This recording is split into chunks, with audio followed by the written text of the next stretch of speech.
Welcome to the Astute Insights podcast, your quick dose of business inspiration with easily implementable tips to expand your business. I'm your host, Suna Walkham, founder of Astute Administration Services, where our mission is to empower business owners around their finances by removing confusion, doubt and anxiety and replacing it with clarity, direction and focus. This podcast is an extension of that to include interviews with key persons of influence to share their insights into creating and building a successful business. Sit back, relax, or better still, take notes and enjoy this episode.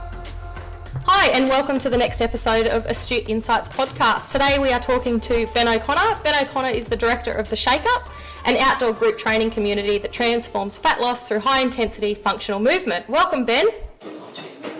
G'day, Suna. How are you? Yeah, I'm doing great. Cool. Did you want to introduce yourself and sort of how the Shake Up started, and we'll roll from there? Cool. So, yeah, as you mentioned, my name's Ben. I'm the founder of the Shake Up. We're an outdoor group fitness program and we transform people's lives in 25 minutes. How I got started, is that question? Yep. Yeah. Yeah, cool. So your purpose, I guess your why, what made you start the community that you have? Yeah, it's a good question. It's a good one to think about, actually. I sort of always loved fitness and it's always been a big part of my life. And my real why, and you've heard me talk about this before, Suna, but my sort of burning passion is I lost a good friend back in 2010 to suicide. And that was an event that really set me off on a path to work out how I could help people and better serve people in line with the thing that I love doing. And as I mentioned, that's always been fitness and health. So I sort of set myself on a path to do my PT cert and do all the things that you do as a PT, work in gyms and work in CrossFit boxes and all that sort of stuff. And I think coming out of the CrossFit environment was a really good experience for me because it showed me what community is and it showed me the value of good community.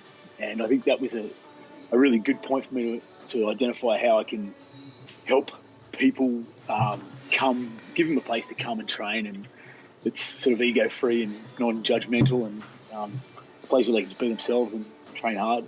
And I think that's one of the reasons I kind of wanted to get you on because, there's PTs out there that are all for fat loss and training, bulking, whatever type they are. But I think for you, it's that real drive, it's that real passion to build that community and support network. And in business, you build that yourself anyway. You have your business coaches or you have that tight knit of people within your business that you bounce ideas off. And I think a flip side or a complementary side to that is combining, regular exercise and good nutrition to get the most out of, yourself as a person. And that's what your community, I think, does here on the Gold Coast. Who makes up majority of the clients that you have at the Shake Up? Like, what's the gist of age bracket kind of? I reckon, it's funny because I like to say it's parents age 35 to 50. Yep. But when I say that, I always forget that I've got 25-year-old members and I've got 6-year-old members. So they're our target market. I think it's people who are parents, who are busy, who are professionals, who run their own businesses. They're our target market. Yeah. What is the resistance or, your top 3 resistances that people have to joining a fitness program? I reckon, that's a good question. I think time is most people's objection. And, it's a real thing.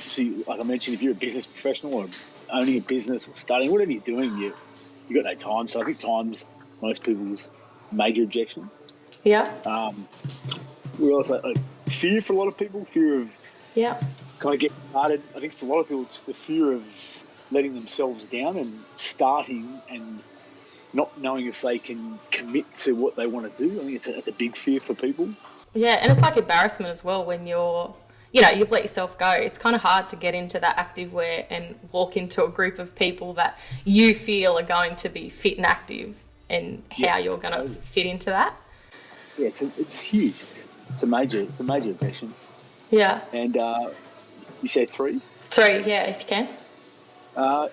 Probably money. I think for a lot of people, yep. There's so many fitness options around these days, and some are really overpriced. So I think a lot of people they're unsure about how much it's going to cost them, and I think in that a lot of people think I could probably do this myself, and they just don't have the accountability, and they sort of lose their way and go through that vicious cycle. So it's probably time, fuel, and money, I reckon. Rightio. Let's break them down, because I think time is a really good one. We have team meetings here every week, and we need to say what we need more of as one of those things and what we need to improve on. And I've made a blanket rule that you can't ask for more time. Everybody has the same amount of time in a day. And I think when you're using time as an excuse, because these resistances are excuses at the end of the day, when you're using time as an excuse, it just means that you don't value the investment in yourself enough to prioritise that time to yourself. So how do you tell people, or how do you try and overcome that, getting people to, prioritise themselves? It's good, hey? I do that with time. I think I've identified as a business person and a parent, the time is my most valued commodity, and I use those excuses all the time, saying I don't have time for these things, but it's just it's not okay. It's a conscious thing you have to tell yourself, like, that's an excuse. Like, if you want to do it, you make the time. It becomes a priority. Yeah, right.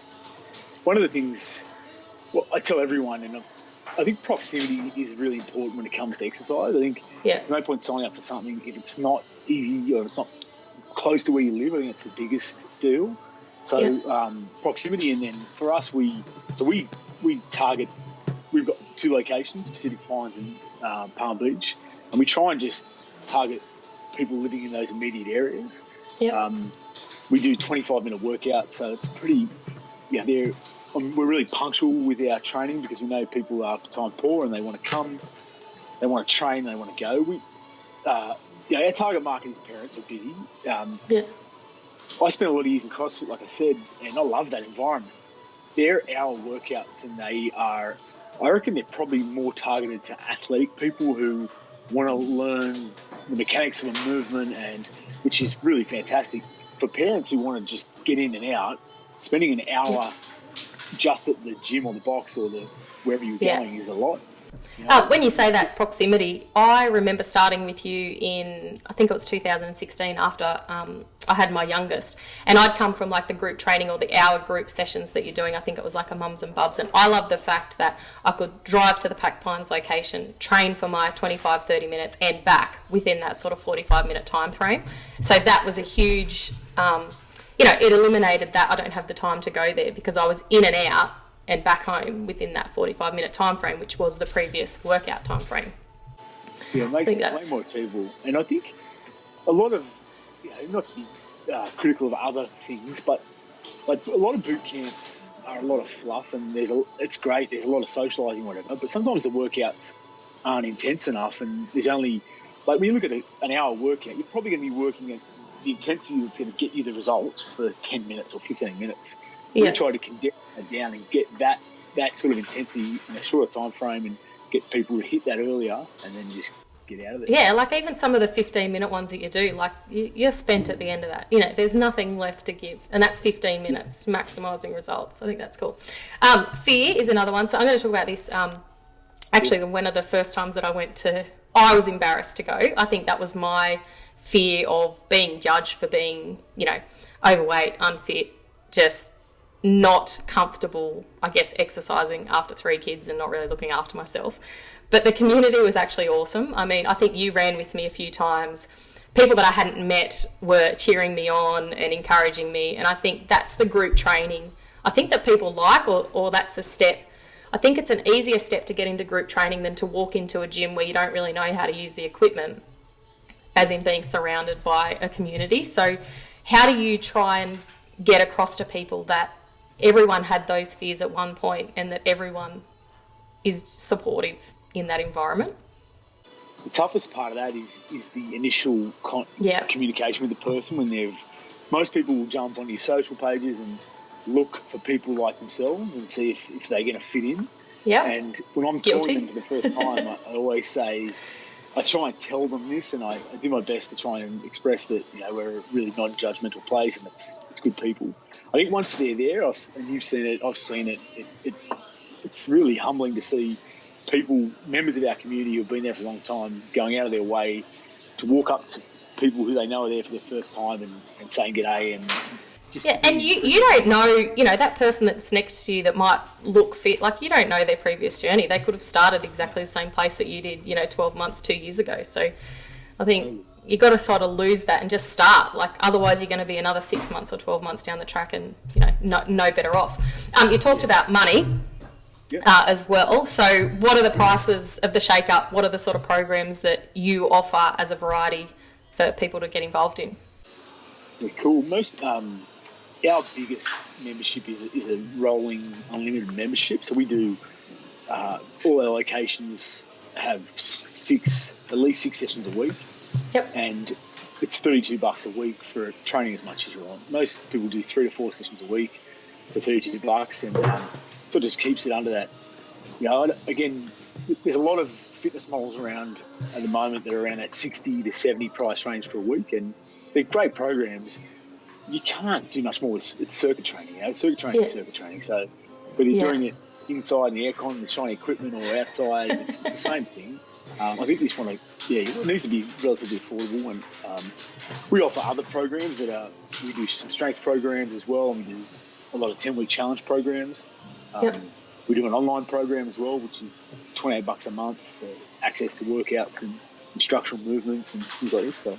Yeah, cool. So we've got a few listeners all over. So the online ones, how does that sort of work? Because that might be, a good entry point for people to start is to, go online where you can do it at home and get comfortable with movements and...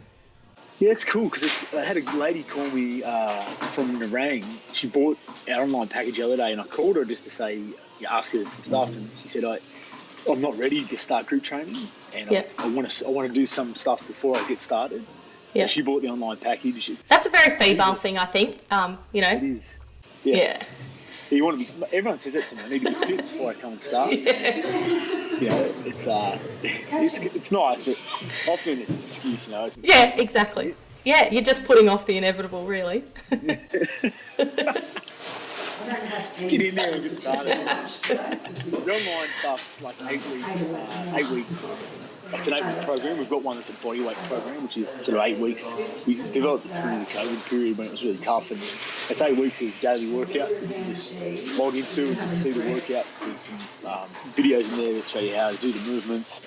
We give you some advice on times, things like this, and you just set them up. And we also get access to a closed Facebook group where our community shares stuff, so you can tap into that and get some sort of online motivation as well.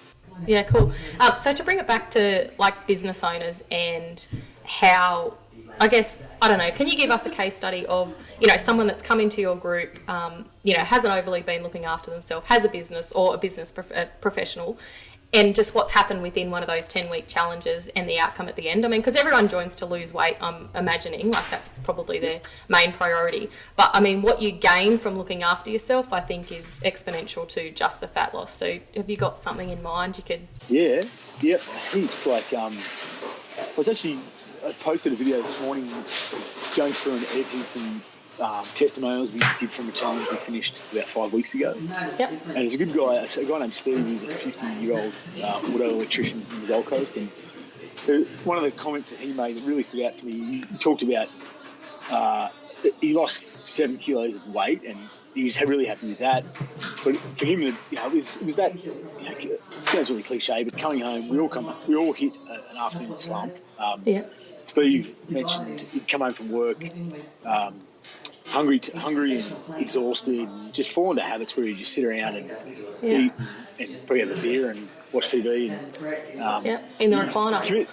It's comfortable. As Steve mentioned, that was a really big change for his lifestyle, was that he'd come home and go to training, come home and have something conducive to eat and go to training. And then for him, it was the vitality. And that's, like you said, most people think it's weight loss, and that's the reason you get started.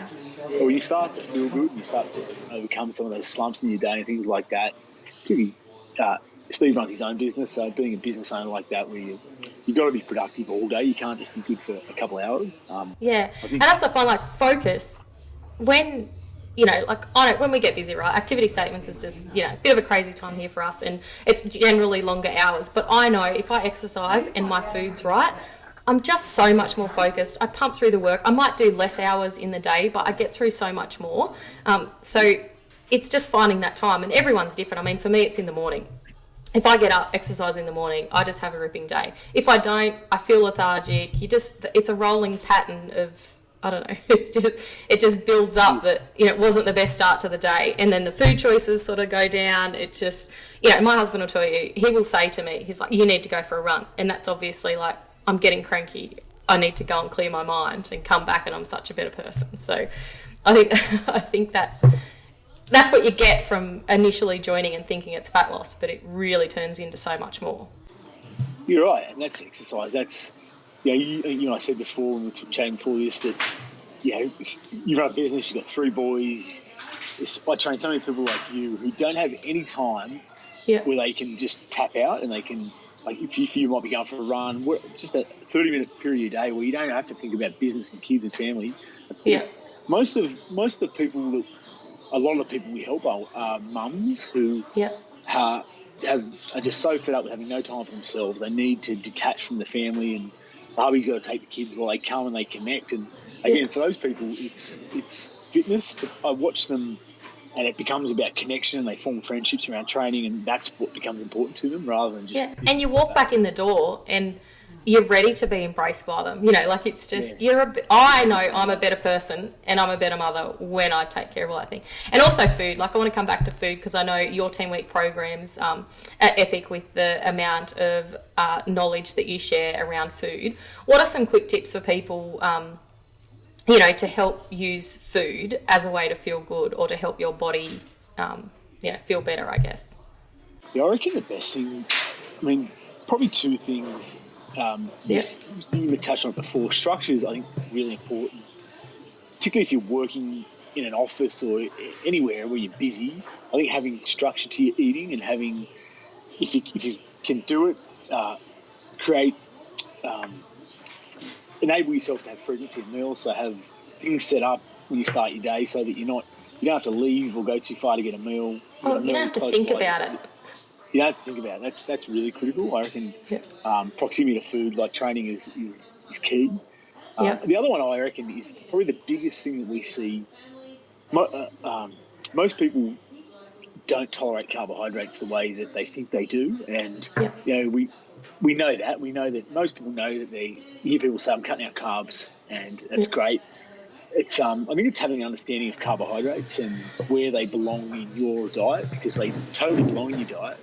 You just need to make sure you're enhancing or increasing the volume of the good ones you eat and restructuring the bad ones. Steve, the guy I mentioned from that video, he made it really simple. He said, stop eating the shit and eat the carbs at the right time, and that's how he lost his weight. So I think if you can, really, particularly with, if you are the kind of person who likes carbohydrates, like most people, we say to guys, you can have them, but have them post-workout at the time where they're going to be partitioned, moved around, and less likely to be stored as body fat. That's a really good time to, if you like toast and pastas and cereals and oats, all these foods that are good for you, just get them after you've trained, and then you don't. It has a massive impact on your body shape. Yeah, and it's like it's an Aussie lifestyle. Like, we grew up, our dinners were massive, and there was always a carb in there. Like, it was just always. And so, so now I sort of have 6 meals throughout the day, and they're all relatively portioned the same, as opposed to just having that breakfast, having lunch, and then a bigger dinner. And you're just not as slumped. I don't know. It just leaves it out. But one of the biggest things that I took from your challenge, we've always been big on, meal prepping, but now it's a full-on thing. Like, it's a Sunday process of, getting everything so organised and so ready. And it's the same in business. Like, you plan out what you've got coming up, so that you can see it. It's easy. And I don't know why we don't do that with food. Like, it's just something that's... What do you value? What do you prioritise? And, you're right. It's critical. If I say this to everyone who does these challenges, it's inevitable that you've got to do this. If you can't be bothered doing it, pay someone to do it for you, where they prep your food. But if you want to change your body shape and feel better, you can't just keep buying stuff haphazardly and without any plan. That's an awesome point. What I liked about your challenge is you don't offer a meal plan as such. You don't structure it that this is what you're eating on these days. It's all about education, and looking at your own plate and making the decisions for yourself. And I think that's one of the things that's, you can take that away with you. If you do a program where you've got a set menu, you finish that program, what have you learnt about that food that you've eaten during that period? Whereas I think it's all about education and when to have it, and looking at your plate and going, well, that can probably go, this can go, just working out what works for you and when you can have those, higher carb meals. That's one of my biggest struggles, because anyone who calls me and asks about our 10-week challenge says, do you give us a meal plan? That's the common question everyone asks. Everyone wants a meal plan. Yep. And so I'm stuck at this point. I'm actually writing meal plan templates to go with the challenge at the moment. Okay, ignore what I said then. I don't agree with it. I don't think it's useful, but I think what my intention is now is ram home the education continually and say, if you want a 7-day eating plan, here's one here. But as I'm writing them, I'm going, what if this person doesn't like this meal? What's the solution? It's a silly way to approach your food. If and I mean, you want it to last beyond that 10 weeks. Exactly. You can't follow a 7-day plan forever, or a 28-day plan, whatever it is. You need variety. You need to. I mean, it's a good guide, I guess, as you say. But you do have a guide in there. You've got to have your carb, fats, proteins, and all that kind of stuff. We've got shopping lists. We've got guides. I think, fundamentally, you need to know what's the difference between this carb and this carb, and that's why I think a lot of people get trapped in the calorie counting world, because they just don't understand that calories aren't always calories, and some bring way more vitality than others. And if you need to just understand that at a basic level, and you'll go a long way, and you'll sustain your change. Yeah, it's so true, and that's what I say. You don't have to be a great, strong, physical athlete to exercise. And I know yourself, you're not always about promoting your services. It's just about, getting active and doing something that you can do. Like you said, proximity to where you are, doing something within your budget. And I think people just need to make that start and that investment into themselves and watch the flow on effect. Like, it's not about being the most ripped person in that group. It's not about being the fastest runner in that group. It's just about doing what makes you feel good and that has a flow on effect for, your family life, your business life, everything that comes with looking after yourself. And last thing, on that, Sina, I think it's a really good point you make. I think there's a real power that comes with being true to yourself. I think, like in anything in life, in business or in relationships or fitness, when you start to do what you know you should do and that you've been telling yourself you're going to do, when you start to do it, you behave in alignment with your values. And I think when you do that, you just feel better. Naturally, you feel better. So I think that's a big take. Yeah, you know what, I'm a big on Instagram fan, right? I used to follow all these people that do workouts and post this stuff. I've had to stop, cancel, or unfollow them, because I'd be watching them as if that was, that was taking my time of actually doing it. I was just getting all these programs and ideas on different things to do, but not actually doing it. And I think, I don't know whether because I was watching it all the time that I thought that was actually physically doing it. I don't know, but just knowing that I just had to start, get rid of all that shit, just walk into it and start, skip, run, burpees, whatever, just make a start. Don't overcomplicate it. Yeah. Any movement is going to stimulate a response in your body that's going to help you look better and feel better. So far too many people use that as a limitation. Then you need to be doing complicated sort of programming. It's not that bad. And it doesn't have to be an hour, like you said, that 25 minutes. Awesome to chat. I do like to try and keep them under 20 minutes. So any final words or anything that you wanted to sort of suggest to people to get it started? Just get started. I think if you've been thinking about it, I think it's something that you should do. And like we all do, we all procrastinate on this stuff. I think just a really good point, and this is what I say to the guys in our 10-week challenges, think about the thing that you value most in life. Like if it's spending time with your family or friends, or if it's going to the beach or going on holidays, the thing that really brings you a lot of happiness. And dial in on that, and then use that as a motivation to go and put yourself in an exercise program or whatever it is you're going to do. Yeah, $28 a month to do an online course. Like, awesome. Pretty easy. Perfect way to start. I'm going to wrap up with some quick fire questions. The positive outcome for you, either personally or in business, that COVID had on you? It got me to way more online video production. I reckon I've made about 250 videos since COVID started, and that was a really good one for me. Yeah, awesome. First CD you ever purchased? In Excess, Listen Like Thieves. Oh, nice. Worst habit? Procrastinating. And current book that you're reading? I'm actually reading, what am I reading at the moment? I'm reading a book on OCD, believe it or not. Oh, really? Behavioural kind of CBT, like cognitive behavioural therapy stuff. Yeah, cool. I love that kind of stuff. It's weird but good. Yeah, awesome. Thanks for chatting with us today. And if people want to reach out, how can they get in contact with you, Ben, from the Shake Up? Just call. Call me or jump on our website, theshakeup.com.au. Grab a 7-day free trial, so it's a good place to start. And just come and check it out and see if it's what you're looking for. Awesome. Hope to see them there. Thanks, Ben. Thank you, Sina. That concludes today's episode. I hope you enjoyed and scored yourself a takeaway that you can implement into your business. If you need a recap, our show notes are on our website that will have all the links you need. Just go to astuteadmin.com.au and navigate to the podcast section of the main menu. You may also like to hit the subscribe button to hear the latest episodes of Successful Individuals when they land. Hope you can join me on the next one.